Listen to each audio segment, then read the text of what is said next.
Alright, so you can use Gemini to turn this picture into something that looks like this. Essentially, you can add a highlight into the subject, and also it will annotate the subject. It can include some information about the building, and of course, there are many other applications of this technique. One example is you can create a picture that contains a product, and in that annotation, you can include some information of the product. Like in this case, there is a house, and in the annotation, it can include the info about the style, the year the house was built, the value, etc. So overall, there are many applications of this technique. So in this video, I'll show you how you can create a highlight and also annotation from a picture using Gemini AI. So here's how you can do it. First, let's navigate to gemini.google.com.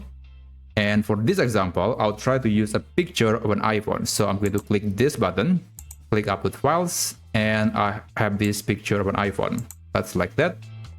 And this is the prompt that you can use. And don't worry, the full prompt should be available in the video description. I'm going to copy it. Let's paste that into the area. And here, I'm going to specify that I want to specify the point of interest to be the iPhone camera. There you go. And here at the end, you can actually add the content or the text that you want to include into the picture. So I want to specify or I want to add info about the camera, and this is the list that I'm going to put into the prompt. So there's the resolution, sensor, focal length, pixel size, and that's about it. Now click tools, click create images, and just send the message. So just wait for up to 20 seconds because Gemini is just very fast at creating a picture, and you'll see that it is able to maintain everything, even the other text in the picture, but it will highlight the area with the 3D mesh style, and then you can see the text appear on the picture.